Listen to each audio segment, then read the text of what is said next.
Olá, sejam muito bem-vindos e bem-vindas ao podcast do Instituto de Medicina e Psicologia Integradas, o INPEcast, o podcast que fala a sua língua. Eu sou Michele Rocha e hoje nós vamos falar sobre os desafios dos autistas no tratamento multidisciplinar na saúde suplementar. E para falar sobre isso, eu estou aqui com o Dr. Franklin Façanha. Dr. Franklin, muito obrigada por ter aceito esse convite para participar desse podcast. Eu que agradeço a presença, está sendo um prazer falar para vocês. Gente, Dr. Franklin, ele é pai de uma criança autista, do Benjamin, de 9 anos. E nas horas vagas, gente, vou ler o currículo dele aqui. Ele é advogado, fundador da Liga TEA, advogados que defendem autistas, e do IBD-TEA. Não é isso, doutor? E membro da comissão técnica do selo ABA. Ele é mestrando em Direito pela Unicap, LLM em Direito Corporativo, especialista em Direito Empresarial, Consumidor, Civil e Processo Civil. Tem licenciatura em Letras, Português, consultor educacional especialista em Docência e Metodologia da Pesquisa Científica, especialista em Informática Educativa e especialista em Neuroeducação. Doutor, além de tudo isso, tem a paternidade atípica. Exato, por isso que eu prefiro sempre me apresentar apenas como pai do Benjamin. Eu não sou nada mais do que um pai dedicado, que foi atrás de informação para poder ajudar seu filho. E eu sempre começo falando, Michele, e o que é muito importante falar para os pais, que quando vem o laudo, o diagnóstico, atrás dele não tem um manual. A gente não sabe o que fazer. Por isso que as informações precisam vir de maneira com credibilidade. E como eu sempre fui muito acadêmico, eu fui atrás de informações nas ciências. Por isso que eu fui atrás de fazer especializações, eu fui atrás de conhecimento técnico, porque não sei se vocês lembram, mas quando vocês receberam o diagnóstico dos filhos de vocês, a primeira coisa que a gente faz é colocar no Google o que é autismo. E aí a gente encontra o nosso primeiro inimigo, porque a gente começa a encontrar coisas absurdas. Para além disso, inicia-se também as fases do luto. Dentro da psicologia, existe uma psicóloga chamada Elizabeth Kübler-Ross, foi ela que determinou o estudo dessas fases do luto. O que significa isso? Vamos lá. Existem estudos que falam que após o diagnóstico de ser pessoa com deficiências, é um estudo de 2013 da Universidade de Marianne, nos Estados Unidos, que falam que após o diagnóstico de um filho PCD, cria-se a dor e o sentimento de perda psicológico é o mesmo impacto de perder um ente querido. Pai, mãe, irmã, filho. Quem já passou por isso sabe o quanto dói. Esse sentimento de perda para a gente representa a perda do filho idealizado. Quando está ali na barriga, na hora da gestação, você fica pensando que ele vai ser isso, aquilo outro. Mas no final das contas, o que a gente pede para papai do céu é apenas que venha com saúde. E a gente precisa lembrar que autismo é uma condição humana, não é uma doença, não é um pecado, não é nada disso. Não é uma cruz? Não é uma cruz. Nós não somos nem pais nem mães guerreiros, nossos filhos não são anjos azuis, são pessoas com uma condição humana que precisa de tratamento. E aí eu estava falando na época do diagnóstico, porque na minha casa fui eu que desabei. O processo depressivo atacou em mim. Outro dado científico de 2015, 87% dos cuidadores de autistas tiveram ou terão algum sinal de depressão. Então você lida da seguinte forma: recebi o diagnóstico, não sei o que é autismo, eu vou enfrentar a primeira fase do luto, que é a negação. Meu filho passou por 18 médicos pediatras, por 8 neuropediatras, porque a gente não queria aceitar aqui. Depois vem a fase da barganha. Meu Deus, eu sou uma pessoa tão boa, não faço mal para ninguém. Tira essa dor do meu filho e coloque em mim. Depois vem a fase da raiva. Por que eu estou sendo punido com essa condição do meu filho? Sim. Aí vem a fase da depressão, quando você começa a cair na real, para depois vir a fase que a gente se encontra hoje. Eu acredito que tanto eu quanto você, que é a fase da luta. Então, o maior propósito da gente aqui é mostrar para vocês que a vida real não é romantizada, que o autismo ele precisa ser debatido de acordo com o que a ciência da saúde determina, de acordo com quais os direitos essa pessoa tem, e que nós pais, antes de qualquer coisa, precisamos nos cuidar. Aquela diretriz que fala cuidar de quem cuida é uma diretriz da OMS, da Organização Mundial da Saúde. Então, antes de nossos filhos, a gente precisa estar bem. E eu sempre, quando eu vou fazer uma consulta para uma família que me procura, eu sempre digo a elas, olha, como é que vocês estão? É preciso identificar em que fase do luto essa família está, até para poder saber aonde apertar e aonde aliviar. Então, repare, essa preocupação adveio do processo depressivo que eu passei depois do diagnóstico, porque depois do laudo, atrás do laudo, não tem um manual dizendo. Na minha época não tinha uma pessoa que eu ligasse, pagasse uma consulta e assim, e aí doutor, o que eu faço? Não tem essa pessoa.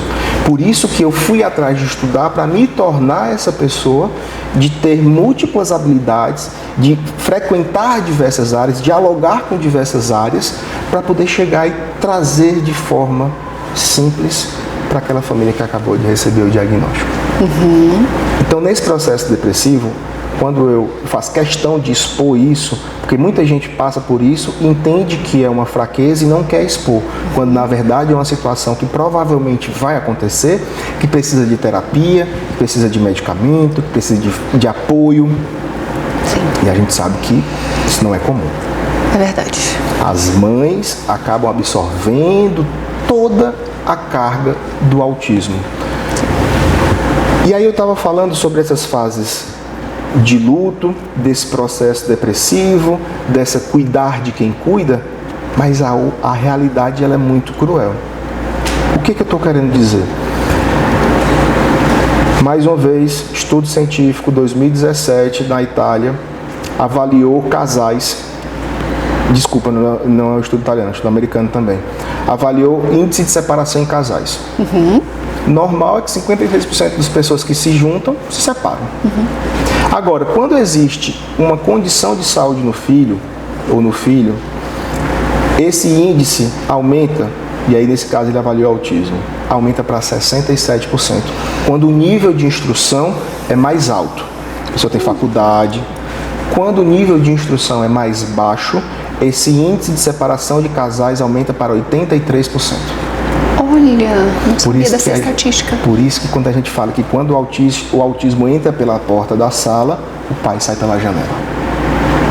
Por isso que no movimento da Casa Autista, a maioria são mães que não abandonaram seus filhos e que estão ali dentro de uma condição de extrema vulnerabilidade. Porque essa pessoa não pode trabalhar. Lembrem-se, o tratamento com evidências científicas para autismo prescreve que todo o tratamento tem que ser intensivo e precoce nas idades mais ternas. Ou seja, aquela criança que tem 1 ano e meio, 2, ela tem que fazer 40 horas de terapia por semana, porque ela precisa aprender o processo de generalização, ela precisa aprender a se comportar em todos os espaços. Como o autismo é um transtorno global do neurodesenvolvimento, ele afeta principalmente a área da interação social e da comunicação. Então, quando chega a essa idade de 1 ano e meio e 2, é quando os pais surgem um alerta. Essa criança brinca diferente, ela não gosta de brincar com outras crianças, ela ainda não fala, não é uma matraquinha. Aí começa a investigação até chegar ao diagnóstico. E eu estava falando sobre a questão da separação dos pais e a maior parte ficar em cima da mãe, porque provavelmente quem vai assistir o nosso podcast pode ser uma mãe. Eu estou falando com uma mãe, eu sou uma exceção. Sim. E esse reconhecimento de exceção, estar aqui falando, estar em Brasília, fazendo parte dessa luta, é porque eu tenho rede de apoio, eu tenho a minha esposa que abriu mão da carreira dela para poder cuidar de Benjamin. Benjamin foi diagnosticado com nível 2 de suporte não verbal e hoje ele é uma criança que se desenvolve adequadamente porque ele tem acesso a todas as terapias, todo um leque de terapias que apenas 1% da população tem acesso. Então dizer que eu não sou um privilegiado por conta disso é uma injustiça com todas as outras pessoas que não têm. Sim. E esse foi o primeiro motivo pela qual eu entendi que eu precisava estudar sobre autismo para defender autistas. Então eu via na minha casa que minha esposa, enquanto eu estava lá embaixo, ela que segurou a barra da gente. E hoje, se eu estou aqui, eu devo tudo a ela. E isso é muito importante reconhecer. Sim. Porque quem está na frente da câmera passa uma percepção de imponência, muito pelo contrário. Ao meu lado, muitas vezes na frente, está minha esposa. Sim. E quando eu falo em esposa, mulher, eu tenho que reconhecer dentro das fases do luto, para poder acolher uma família e fazer a orientação jurídica, muitas vezes sua mãe. Essa mãe tem que parar de trabalhar, então ela abre mão da sua carreira. Sim. A realidade financeira vai lá para baixo, porque aí outro dado, 87% dessas mulheres dependem financeiramente dos maridos. Ou ela depende Sim. do marido, o ex-marido, ou depende de um BPC para sobreviver, Sim. que é da criança, não é nem dela. E ainda estamos batalhando dentro do Congresso Nacional para reconhecer essa atividade de cuidador, até para ela ter uma aposentadoria mais à frente. Isso é sensacional. Isso, é projeto de lei ainda. Ok. Abriu mão da carreira, abriu mão do convívio social. Não só do convívio social, mas de tudo aquilo que ela estudou para ser um profissional. Ela se abstém do convívio social por quê? Ninguém entende, ninguém acolhe meu filho, a sociedade só me julga. Então ela fica reclusa naquele espaço, naquele universo. Não sei você, mas eu hoje tenho muito mais amigos dentro da causa autista do que aqueles que eu vim da faculdade, do que aqueles que eu me criei junto. Sim. Porque a gente cria esse tipo de sororidade, a gente entende muito mais o outro. Então essa mãe perdeu renda, perdeu perspectiva de trabalho, ela deixa de se cuidar, ela perde sua vaidade. Porque eu tenho que estar 40 horas com aquela criança, não é fácil, aquele jovem, aquele adolescente. Eu não tenho tempo mais nem de olhar para mim mesmo. Então eu perco minha vaidade. Quando eu chego na escola, é a mãe do fulaninho, eu perco a minha individualidade. E ainda é a mãe barraqueira. E quando ela está na luta, ela tem que ser uma mãe barraqueira, porque senão não tem acesso aos direitos dos filhos dela. Isso. Tem uma colega minha em Recife que ela fala que toda mãe de autista todo autista tem que ter 3 coisas, que é um bom neuro, um bom advogado e uma mãe barraqueira. A gente, pai e mãe, vira barraqueiro porque a gente está vendo que o que é contra a lei está acontecendo. E você tem que brigar para dizer que aquilo está errado. Sim. Porque ainda tem muita gente que ainda está na fase da comoção, não está na luta, e o que a gente faz é não só para os nossos, é para todos os que vão vir, aqueles até que nem nasceram. Isso é importante falar, e lembrem-se, eu estou aqui para falar sobre direito e ainda nem cheguei a falar de nenhuma lei. Porque quando uma família chega para me procurar, eu tenho que avaliar tudo isso na hora da conversa, porque no final ela vai dizer: doutor, a saúde e a vida do meu filho depende do seu esforço e do seu conhecimento. Está aqui meu bem mais precioso. É muita responsabilidade. É, doutor. É. Essas famílias estão fragilizadas, então muitas das vezes a gente faz trabalho de psicólogo. Sim. E hoje eu tenho esse trabalho de estar dando essa informação não só para o meu público, como para o público do INPE, como para a sociedade em geral que está assistindo, para ver que não existe esse autismo da televisão. Isso aí é uma raridade. E por isso que a gente tem que ser barraqueiro para brigar pelos nossos direitos. Sim. Depois do diagnóstico vem o tratamento. É a segunda barreira. A primeira barreira, conseguir o diagnóstico. Estamos falando em saúde suplementar, planos de saúde. Você tem um plano de saúde, seu filho tem uma condição, você pede para os profissionais do plano avaliar. Primeira dificuldade, conseguir um neuro pelo plano. Eles ficam remarcando, marcando, filas e filas de espera, meses e meses, e você não consegue. Isso o tempo, nesse momento, o tempo está passando contra você. Sim. Segundo, 2022, a Associação Médica Brasileira fez uma pesquisa em que 80,7% dos médicos se sentem pressionados pelos planos de saúde. Olha! A Associação Médica Brasileira. Esse dado foi apresentado na época que a gente estava brigando em 2022 pelo rol exemplificativo. Foi um dos motivos de convencimento também para mostrar que se eu não consigo acesso ao diagnóstico, eu não consigo acesso ao tratamento. Se esse diagnóstico vem maculado porque o plano pressiona o profissional de saúde para não dar o laudo completo, eu ainda estou perdendo meu tempo com terapias que não necessariamente seriam o ideal para aquele momento. Então, o primeiro desafio do diagnóstico é o quê? Ter que ir atrás de um médico particular para ter um laudo completo que não seja maculado por um interesse que não seja aquele único e exclusivo para o tratamento. Isso é um desafio enorme. Então, a primeira questão que você vai ter que fazer, poxa, eu pago caro o plano de saúde, vou ter que pagar uma consulta do médico? Lembre-se, essa consulta é que vai abrir as portas para todo o tratamento e os direitos dos seus filhos. Por isso que é importante investir em um neuropediatra que tenha especialização em autismo, que entenda do assunto, para que aquele laudo, que vai ser o documento mais importante do processo, venha com todas as especificações. Então a gente começamos a entrar no assunto fático do direito. Eu preciso procurar um neuro particular, é indicado isso. Tem plano de saúde que tem um modelo padrão. O médico só muda o nome da criança para oferecer apenas aquilo que o plano de saúde diz que oferece. Tem plano de saúde fazendo isso. Isso é perigoso, né? Muito perigoso, porque essa mãe só se torna barraqueira quando ela começa a ver que desde o começo tem gente tentando passar a perna nela. A escola dizendo que vai oferecer um serviço que não oferece, o plano de saúde dizendo que ela só tem direito àquilo. Sim. E eu estou passando anos e mais anos.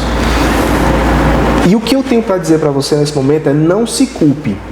Esse sentimento de culpa vai corroer as suas forças, vai ser um gatilho de tristeza que pode degringolar em uma depressão e lhe colocar lá para baixo você e seu filho. Sim.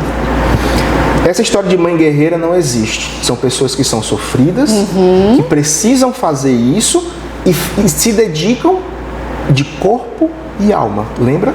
Sim. Deixou a carreira, deixou de ter vaidade, então essa pessoa não vai para um salão porque não tem dinheiro, não faz uma unha, perde cabelo por conta de estresse.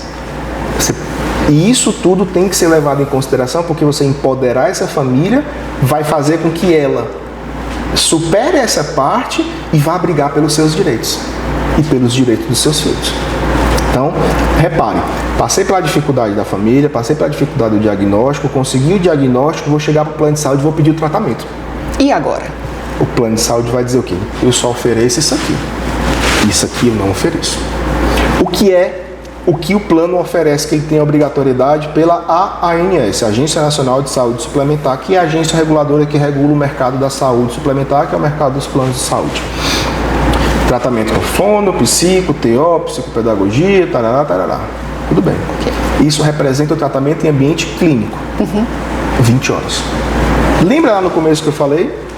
Tratamento com evidências científicas, desde as idades mais ternas, tem que ter entre 20 e 40 horas, a depender do que o médico identificar. Porque o diagnóstico de autismo ele é clínico. Eu só preciso olhar, avaliar, conversar com a família para dizer, olha, isso aqui está enquadrado. Não preciso tocar, eu não preciso pegar, até mesmo por telemedicina se consegue fazer isso. E é muito importante deixar isso claro, porque o acesso aos neuros também é difícil. Eu estou falando de gente de interior. Sim. A telemedicina veio para revolucionar o acesso à saúde para essas pessoas. Elas vão conseguir ter o diagnóstico em uma primeira consulta em telemedicina. Legal. Eu acredito que tanto eu quanto você, hoje mesmo sem ser neuro, se a gente passar 5 minutos com uma criança ou até mesmo com uma pessoa, a gente consegue identificar. Sim. Aí a gente já, a pulguinha atrás da orelha, como é que eu vou conversar com essa família para explicar? E aí, família, você já ouviu falar em autismo? Sim. Todo canto que eu vou, a minha meia, o meu broche, eu sempre estou identificado com alguma coisa de autismo, porque a pessoa que conhece, que é da área ou que não é, vê aquele símbolo, gostei do seu broche. Sim. É aquela hora que eu pego na mão da pessoa e digo assim, você tem um filho autista, você é autista? Aí começa, aí não para mais. Toda repartição pública que eu vou com o meu broche, eu fico observando quem observou meu broche.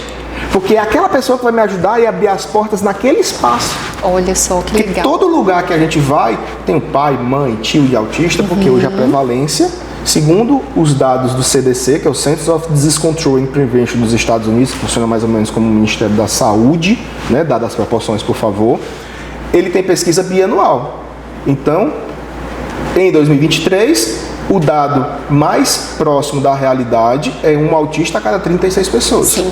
Significa que no Brasil a gente tem 7 milhões de autistas, pelo menos. Por quê? Essa pesquisa foi realizada em 2020 por uma equipe americana no estado da Flórida e pegou uma população de 8 a 17 anos. E dentro dessa população que dessa prevalência de 1 a 36. Estão falando já em 1 para 30. Em 2050 a gente vai estar cada vez mais próximo da paridade de 1 para 1. Mas a gente não precisa esperar o autismo chegar na nossa casa para a gente ter empatia. Isso. Mas de alguma forma a gente vai estar nas escolas, a gente vai estar nos parques, a gente vai começar a frequentar, as pessoas vão começar a ver que existem autistas. Ou seja, saiam de casa também, né? Não tenha medo. Pertença-se aos espaços. Exato. Porque se você vai no shopping, seu filho tem uma crise e fica se jogando, quem passa do lado assim, olha que mãe relapsa, mal educada. Olha criança mal criada. Quando na verdade a criança está em crise sensorial por conta de barulhos, por conta de cheiro, de estímulos, e a pessoa não sabe entender. Sim. Por isso que a gente vai identificado o cordão do girassol, quando é deficiência visual, invisível, o cordão do autismo com o laço quebra-cabeça para identificar o autismo, o adesivo no carro para identificar que é a vaga preferencial, porque um dos direitos é a vaga preferencial. Quando você sai do carro, aí a pessoa olhando, você estacionando em vaga preferencial, não sai ninguém ou de cadeira de rodas ou com muleta, não tem o apelo visual, o pessoal está vendo? Estacionando errado, né? Sim. Quando na verdade a gente tem o direito ao estacionamento prioritário e o atendimento em prioridade. O que é atendimento em prioridade? Existe a fila preferencial. A fila preferencial é para aquela população. Mas, exemplo, se tem um idoso com 80 anos ou mais, ele tem prioridade. Ele passa na frente na fila preferencial. O autismo também tem prioridade. Ele passa na frente na fila preferencial. Ele vai para a fila preferencial e ele é o primeiro a ser atendido logo quando estiver disponível. Atenção, é isso aí. Então, vejam, na justiça também existe a prioridade processual. Então, os processos de autistas têm prioridade na tramitação, então eles tendem a ir acima na ordem de análise. Então, fazendo a regressão de tudo que a gente falou, diagnóstico, tratamento, laudo, plano de saúde, chegou a hora, você percebeu que depois de tanto tempo seu filho não está evoluindo, você começa a conversar com outras mães, começa a empoderar, você está aprendendo. Esse aprender é muito importante, porque foi aí que começou a minha carreira na área de educação. Para sair da depressão, lá no Ceará, todo mundo brinca, né? Sou cearense, moro em Recife, já quase cidadão pernambucano. Quem tem essa cabecinha chata, eu sempre digo, é besta, é de carregar livro. Porque quando o assunto é para estudar, a gente domina. Ótimo, é isso aí. O pessoal lá no ITA e no IME brinca. Quer passar no ITA, mate um cearense. Mas é isso. Então, o meio que eu consegui para poder sair daquele processo depressivo foi o estudo. Ótimo. Então eu comecei a me especializar, fui para o mestrado em educação, fui para as especializações, então eu fiz o caminho de trás para frente. Fui para o mestrado, fiz 2 especializações e quando chegou na pandemia, e agora o que eu vou fazer? Eu falei, opa, que bacana, vou fazer uma graduação. Olha! Porque pela dinâmica eu não conseguiria fazer. Então a minha graduação eu fiz na época da pandemia. Olha! Então veja, as informações foram vindo, então eu costumo comparar da seguinte forma, na época do início, a gente estava aprendendo. E como a gente estava aprendendo, eu costumo comparar a seguinte situação. É como se tivesse eu, Raquel, minha esposa, Benjamin, meu filho, os 3, em uma floresta escura, sem nenhuma ferramenta, tendo que seguir em frente e lá no final uma luz escrita assim, aba, que a gente nem sabia o que era. E a gente foi. Então a gente levou muita galhada, pisou em espinho, a gente errou. E por isso que eu digo, eu não me culpo, que eu estava aprendendo. E quanto mais eu aprendia, mais rápido eu consegui. Opa, estou errado, preciso corrigir o curso. Então, nesse momento que a gente começa a estudar, que a gente começa a conversar com outros pais, que a gente começa a utilizar as redes sociais para ir atrás de informação, seguir perfis que realmente falem de autismo, que tenham um embasamento para isso, é aí que a gente consegue ir criando esse senso. Porque não tem ninguém, mais uma vez, eu estudei, fui atrás para me tornar uma pessoa que a família liga e diga assim, e aí doutor, o que eu faço?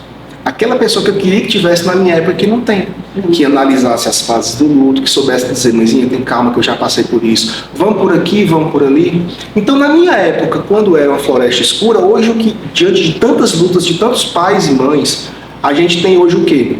Uma estrada pavimentada, iluminada, e alguém pode dizer, vem por aqui, segura aqui na minha mão. Esse foi o caminho que está dando certo, vamos junto. A gente tem muita pedra pela frente, a gente tem muita coisa para melhorar, a gente sabe disso. Mas se eu olhando para trás e vendo o que eu passei e o que eu tenho agora, a gente melhorou bastante. E olha só que incrível, né, Franklin? Nós nos tornamos ativistas para pegar na mão desses pais que estão vindo com esse diagnóstico e falar, olha só, tem esse tipo de tratamento, essa oportunidade como direito, não é nem oportunidade, tem direito, né, de tudo isso aqui que a gente está comentando. Então, olha a importância do que a gente está fazendo aqui hoje para levar informação para todo mundo, né, para clarear. A gente não quer que o outro sofra aquilo que a gente sofreu. É isso. Sabe que isso nos torna, Michele, agentes de transformação. Todo lugar que a gente vai, como eu estava falando, eu virei uma pessoa monotemática. Se você falar de autismo, se eu conversar com qualquer pessoa durante 5 minutos, no minuto 3 eu estou falando de autismo. Quem gosta vai fluir. Quem não gosta, mas você é legal. Aí você se aquieta e fica no seu canto esperando alguém para conversar com você. Só que, quando a gente encontra um espaço, uma aberturinha que seja, a gente vai tentar mudar aquele espaço. Então a gente se transforma, nós passamos a ser agentes de transformação. Todo espaço que eu vou, eu tenho a obrigação de falar sobre autismo, mudar aquela realidade daquele espaço, para aquele espaço ser um espaço mais inclusivo e o próximo autista que vier não passar as mesmas dificuldades que eu passei.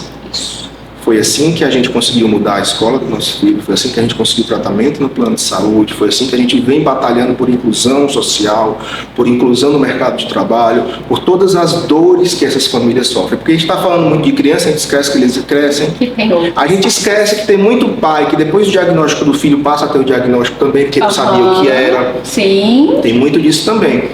Esses cuidados que a gente está falando, tudo isso que eu estou colocando para vocês, infelizmente hoje, a gente só consegue na justiça. Por quê? Aí eu estava falando de tratamento, plano de saúde, dizendo que o plano só oferece aquilo que ele é obrigado, mas quando na verdade ele teria que oferecer mais. E ele diz, não é minha obrigação.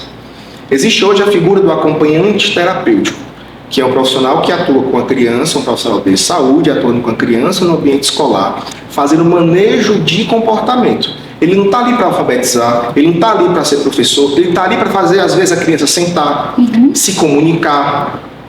Ele está ali para fazer com que a criança tenha capacidade de estar em um ambiente que ela possa se apropriar do que o professor da sala de aula está passando. Que assim como todos os outros alunos, ela também tem o direito de aprender. Esse profissional é um profissional de saúde. Não se confunde com uma outra figura chamada acompanhante especializado. Os dois nomes acompanhantes acabam se confundindo, tudo vira AT, do acompanhante terapêutico.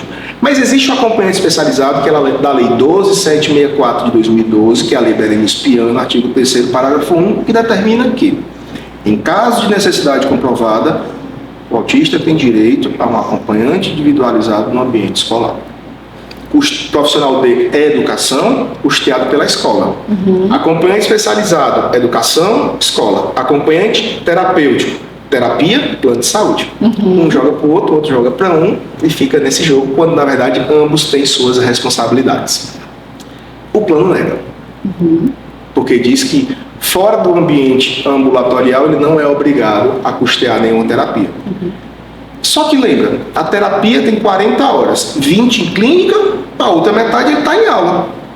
É como se ele estivesse negando metade do tratamento. Aí eu sempre explico para as famílias, vem cá, se você tivesse com um problema no coração e o médico tivesse pedido 2 pontes de safena, só uma ia resolver? Claro que não. Por que a gente, em terapia comportamental, a gente tem que aceitar metade da terapia? A gente está deixando de oferecer todas as ferramentas possíveis para maximizar o processo terapêutico e potencializar o desenvolvimento. Porque aí é aquela questão. Tem muito também, eu não vejo a hora de meu filho falar. Talvez a gente tenha que trabalhar muito mais em todos os espaços para aquele autista que não é verbal possa se sentir à vontade para poder se comunicar de maneira verbal. Porque não existe somente a fala como meio de comunicação, existem outras. Comunicação mentativa alternativa. E foi isso que eu fui estudar, por exemplo, na área de informática educativa. Tenho artigos publicados, pesquisa na área de CAA. Por quê? Porque eu estava com medo do meu filho não falar. Então ele precisa se comunicar. Como é que eu faço? Aí eu fui atrás. Então vejam famílias que também isso não deve ser uma preocupação, você precisa ir atrás da informação. Esse tipo de comunicação, ele é trabalhado muitas vezes na fonoaudiologia. O plano de saúde não quer pagar terapia específica, ele quer pagar o generalista. Então hoje a gente tem esse problema de conseguir acessar esses profissionais específicos no mercado da saúde suplementar. Por isso que muitas vezes a gente tem que entrar na justiça para entrar naquela clínica que tenha aqueles profissionais. Ou conseguir as terapias com os profissionais que possuem capacidade técnica. Veja, capacidade técnica é a habilidade para fazer algo. Qualidade é se você é bom ou ruim. Qualidade é um critério subjetivo, que é bom ou que é ruim só depende de cada um. Então isso não entra na análise. Eu estou falando de um psicólogo que tem uma especialização em análise do comportamento aplicado à aba para poder fazer manejo de comportamento no ambiente clínico ou escolar. Só que aí a gente entra na problemática. Essa profissão não é uma profissão regulamentada, então a gente tem dificuldade de encontrar profissionais com capacidade técnica para atuar com os autistas. Lembra que eu falei da prevalência, 1 para 36, 7 milhões de autistas. Hoje aqui, perguntei para o pessoal, quantas pessoas trabalham aqui para os autistas? 100. Quantos autistas tem? 110. Se eu tenho 7 milhões, eu teria que ter 7 milhões de fono, 7 milhões de psicólogos, 7 milhões de terapeutas ocupacionais. A gente não tem. Sim.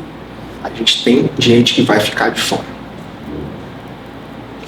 Porque nossa sociedade não se moldou para isso. O plano de saúde vai ver, eu tenho um problema econômico de demanda e oferta.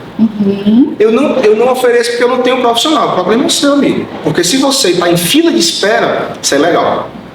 Se você está em fila de espera de plano de saúde para conseguir a terapia, isso é ilegal. E você precisa, e é obrigação do plano, custear o tratamento integralmente fora da rede credenciada, ou seja, em rede particular. Ele fica te cozinhando. Enquanto você estiver aceitando, para ele está ótimo. Se você não começar a brigar, ele vai... Quando surgir a vaga, um dia, quem sabe, talvez você inicie. Passei por isso. Fiquei na fila, mandei e-mail, abri ANS, ouvidoria. Não somos obrigados a colocar você na clínica onde você quer colocar o seu filho. Ok, mas você vai me dar o tratamento que o meu filho precisa? Ah, temos uma clínica credenciada. Não, já passei por lá, eu já fiz lá, não deu resultado. Tá aqui o comprovando que não funcionou para o meu filho. E me cozinhou até hoje. Vou contratá-lo para uma ação, aproveitando. Então, a primeira coisa que a gente debater nesses processos judiciais é a incapacidade técnica. Como é que você sabe que aquele profissional que está ali com o seu filho, ele tem a capacidade técnica? Tem que perguntar para a clínica ou para o plano. O plano vai ser recusado. Ele vai dizer o seguinte, olha, não posso mandar o certificado dos profissionais, porque é um documento pessoal, e pela LGPD, eu não posso compartilhar documento pessoal. Eu respondo dizendo assim, o que a LGPD fala são documentos sensíveis. Não quero o CPF, não quero comprovante de residência, eu quero só o nome e o sobrenome dela e o diploma que ela é especialista naquilo. Ou seja, podemos fazer isso. Podemos e devemos, mas a resposta sempre vai ser negativa. Entendi. Mas isso é a prova de que, quando eu for para o judiciário, eu vou dizer, olha, seu judiciário, eu tentei de tudo. Eu fui na clínica, fiz um relatório, não quiseram me oferecer, não me deram a carga horária completa, não me negaram a oferecer, a comprovar que os profissionais têm capacidade técnica. Entrei com reclamação na ANS, também não consegui nada, só restou o judiciário.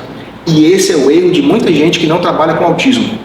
Trabalhar o pré-processual. Porque depois, quando está no processual, você não corrige. E o plano vai fazer o quê? Não, eu tenho a clínica, está aqui. E no processo ele junta centenas de certificados. Lá vai a gente ter o trabalho de bater um por um. Certificado de 4 horas, certificado de coisa sem relação, certificado de curso rápido. Pergunta quantas especializações tem. Pergunta quantos profissionais tem o método para aquela determinada área. Se tem um analista do comportamento necessário para fazer o plano terapêutico e supervisionar a equipe. Aí é quando a gente começa a mostrar que o plano não tem aqueles profissionais. E em caso, aí vai para a regra geral, em caso de indisponibilidade ou de incapacidade técnica, é a obrigação do plano fazer o reembolso integral. Tudo isso eu trabalhei antes do processo. Não foi durante o processo. Ou seja, aí você advogados, escutem aí. Você pega aquele seu primo que se formou, é só conseguir uma liminar. Não, não é só conseguir uma liminar. Uma liminar é a primeira coisa do processo. Tem o processo inteiro para frente, tem recursos. Então, Eu recebo muita família que o advogado sumiu, que o plano não está pagando a clínica, que o plano entrou com recurso, que o plano não está efetivando a liminar. Ou seja, quando o bicho começa a pegar, o advogado sai. Aí o cara não sabe o que tem que fazer. Porque para ser advogado de autista, tem que entender sobre autismo. Tem que saber o que é uma clínica, o que é terapia, o que é prompt PECS, o que é integração sensorial, o que é hidroterapia, o que é musicoterapia, como é aplicada, quem aplica, o que faz. A gente tem essa preocupação lá no Simlab, que é o quê? De ter critérios, porque não é uma profissão regulamentada. Então, segundo as regras, qualquer pessoa pode exercer. Qual a segurança que a família vai ter de escolher aquele profissional? Sim. Então, criamos critérios com base na análise do comportamento, com base de certificadoras nacionais e internacionais dentro da nossa realidade, e aqueles profissionais que congregam aquelas capacidades técnicas recebem o selo e são indicados. Ou seja, a família tem a garantia de que está escolhendo uma pessoa que é capaz tecnicamente. Legal. Qualidade quem vai apresentar ela e o mercado. Então veja, essa é uma preocupação, porque aonde estão esses profissionais? Eu acabei de falar, o problema de demanda e oferta. A gente não tem essa quantidade de profissionais para trabalhar com autistas. Aí, as clínicas são muito gananciosas, o tratamento é muito caro, virou um mercado. É óbvio. Procura uma maçã 3 horas da manhã na Ceasa e procura essa mesma maçã 3 horas da tarde. Qual a diferença? Porque demanda e oferta. É uma questão lógica. Só que aí é que a gente vê os movimentos dos planos de saúde. Querer baratear o custo sem levar em consideração essa capacidade técnica. Querer oferecer qualquer coisa, de qualquer jeito. E o que eu falei, leva tempo para a gente descobrir o que é e o que não é. Criar um filtro do que tem evidência e que não tem evidência. Por isso que, como eu estou tentando explicar para vocês, eu sou apenas um pai dedicado. Eu não tenho interesse em ser professor do meu filho. Para terminar também, o que ficou faltando, eu também estou terminando a minha pós-graduação em análise do comportamento para autismo. Legal. Já tinha formação em economia.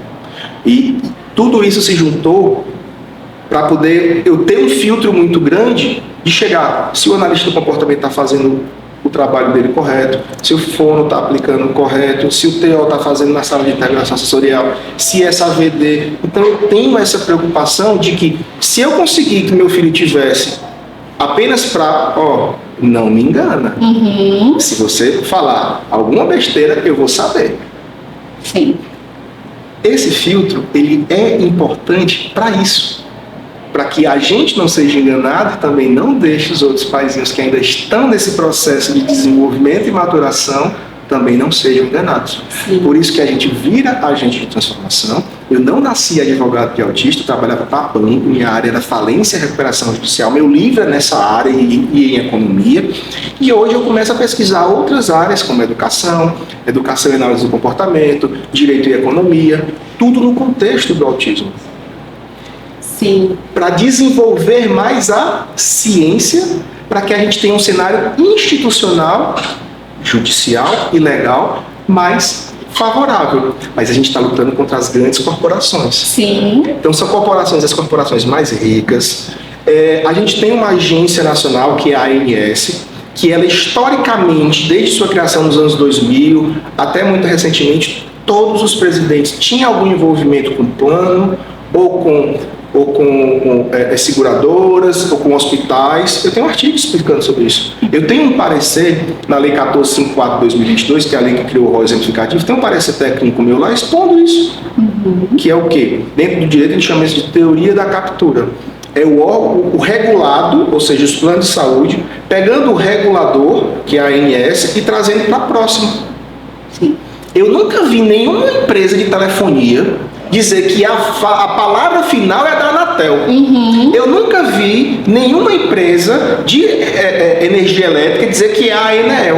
Porque para o mercado, regulação é ruim, porque você limita o poder da liberdade econômica. Eu não consigo porque tem um ente regulador que me proíbe. Então o que eu faço? Eu trago esse ente para perto de mim. Então as resoluções, as deliberações são sempre tendenciosas aos planos. Porque eles têm uma retórica de dizer, não, a gente tem que preservar o equilíbrio econômico-financeiro do mercado. Ótimo, vamos olhar os dados. A ANS tem os balanços econômico-financeiros e todos os anos a gente só vê crescimento, independente se teve pandemia, se teve guerra, se teve crise econômica, os planos sempre cresceram, em todos os períodos. Plano de saúde que quebra, fique muito claro, plano de saúde não entra em falência. Se um plano de saúde estiver ruim, ele transfere a carteira para outro plano, mas os beneficiários não ficam sem plano. Olha aí. Isso é muito importante deixar claro. Sim. E quando eles vêm a quebrar, é por má gestão. Isso ninguém está levando em consideração. Não, está ficando muito caro, não consigo pagar mais. Não, os lucros em todos os períodos foram nas casas dos bilhões. O que eu quero que vocês expliquem? Eu quero que o plano de saúde seja forte, seja rico, que seja um mercado porreta, que continue fazendo o que estão fazendo, mas que não aos custos da saúde das pessoas. Porque o que está acontecendo recentemente, muito quente, dia 30/4, todos os beneficiários da AMIL, que eram da Qualicorp, tiveram seus planos rescindidos unilateralmente. A partir do dia 30/5, acabou o seu contrato. Ou você procura a Qualicorp para fazer um outro plano, ou você vem até a gente, a AMIL, e faz um outro plano. Eles cancelaram todos os planos coletivos para a gente, está falando de milhares de pessoas, com uma única finalidade. Além da AMIL, outros planos estavam fazendo isso, Unimed, CNU, Vale do Aço, Norte Minas aconteceu também, vários planos de saúde estão fazendo isso. Por quê? Todo o contrato atual de saúde, ele vai imputar ao beneficiário coparticipação. E o que é coparticipação, para você poder entender? Tudo aquilo que você utilizar, você vai pagar um percentual de até X%. Além da mensalidade, você ainda tem que pagar essa coparticipação. E eles fazem ainda mais. Eu tenho um documento da Unimed Recife dizendo assim, olha, tá aqui, a coparticipação é de 30%. E tem um limite que eu posso te cobrar de até R$750, se eu não me engano. Mas ele te faz assinar um outro papel. Se as terapias forem terapias específicas, aí ele coloca em parênteses todas as terapias específicas do autismo, ABA, TIT, PEX, PROMPT, esse valor não tem limite. Então, se o plano está pagando R$12 mil de terapia, você vai ter que pagar 4. Então, além do seu plano de saúde, você tem que pagar mais, e isso vai fazer com que as pessoas reduzam as terapias, porque não conseguem pagar, limitam a usar somente a rede cadenciada e faz controle financeiro. Então os planos ficam com lucro e dividem a conta sobre essa suposta alegação de desequilíbrio que eles tentam vender no judiciário, que eles tentam vender na mídia. Pode perceber, primeiro, segundo, terceiro trimestre, notícia. Plano de saúde está ficando muito caro. Prejuízo operacional. Tratamento de autismo está saindo mais caro que o do câncer. Vai para o quarto trimestre. Lucro. Eu fiz um estudo para a DIN 7265, que é a ação direta de inconstitucionalidade, que os planos de saúde entraram contra a lei do rol exemplificativo, mostrando que eu olhei só um ponto. Eu fiz uma análise econômica desses balanços. E eu peguei os últimos 5 anos e eu olhei apenas uma despesa chamada outras despesas. Ninguém sabe o que é. Você vai para a ciência da contabilidade, eles dizem o quê? É uma despesa discricionária, cabe apenas ao gestor dizer o que é e o que se coloca ali. Então eles fazem o quê? Eles pegam o dinheiro da operação, ou seja, do que os beneficiários pagam, investem no mercado financeiro, os dividendos são pagos no final do ano, eles pegam esses dividendos e injetam de volta nos seus balanços. E eles começam a colocar despesas nessa categoria para ficar inflado e eles artificialmente conseguirem manipular os índices de prejuízo ou não. Então, quando ele fala prejuízo operacional, que o que eles receberam não pagaram as despesas. Mas eles esquecem que eles tiraram uma boa parte, colocaram no mercado financeiro, no final ele traz de volta. E todo ano tem superávit, atrás de superávit, atrás de milhões, atrás de bilhões. Sim. Só uma parte só, que é a caixa preta. esse é um grande storytelling, porque eles conseguem manipular a mídia, eles conseguem manipular o mercado, eles oferecem congressos para os juízes, eles fazem congressos com os desembargadores, com os médicos. Enquanto isso, A estamos gente precisando... depende de pessoas batalhando, de gente sendo agente de transformação. Então, você que é pai, se eu pudesse dar uma dica para você, era bater nas suas costas e dizer assim: aceita que dói menos. Vamos para a luta. Vamos brigar no judiciário, porque o judiciário é o único meio de conseguir esse tratamento, o tratamento completo. Tem muita gente que não consegue, tem muita história de que não vai dar em nada, que o plano de saúde é muito bom, não é isso, gente. Gente que não está sabendo fazer direito, é juiz que não está sabendo fazer direito, mas a gente tem que manejar esse processo e iniciar essa briga. Então, quando eu consigo mostrar para a família que ela tem que ir atrás dos seus direitos, eu estou colocando ela no caminho certo. Cada momento que passa essa família estando no caminho certo, ela está mais próxima do seu objetivo. Ela não está perdendo tempo. Eu já vi processo demorar, mas durar a vida toda eu nunca vi. Esse é o recado que eu deixo para vocês. Busquem um advogado especialista, corram atrás dos seus direitos o quanto antes para os seus filhos se desenvolverem adequadamente. Dr. Franklin, muito obrigada por esse podcast, porque tudo que você falou, caiu assim como uma luva, por todos os desafios, por todos os embates que a gente tem que ter, que eu confesso que é difícil, muito difícil, mas enfim, é isso, é transformar a nossa dor em luta para que a gente consiga ganhar desenvolvimento, ganhar possibilidades de tratamento e que os planos de saúde estejam não tão disponíveis, mas que a gente consiga uma brecha para entrar e fazer com que os nossos filhos tenham o melhor tratamento possível. Exato. E essas famílias precisam saber que elas não estão sozinhas, mesmo sem lhe conhecer, mesmo sem saber de você, mas eu já sabia que era necessário a gente estar lutando, então a gente já estava lutando muito antes de lhe conhecer. Então vocês não estão sós, saibam disso. Não estão sós. Gente, muito obrigada por nos acompanhar até aqui. Existem outros episódios que tem aqui no canal. Curta, comenta, compartilha, se inscreva no canal para que essa informação chegue ao maior número de pessoas possível. Muito obrigada e até o próximo episódio.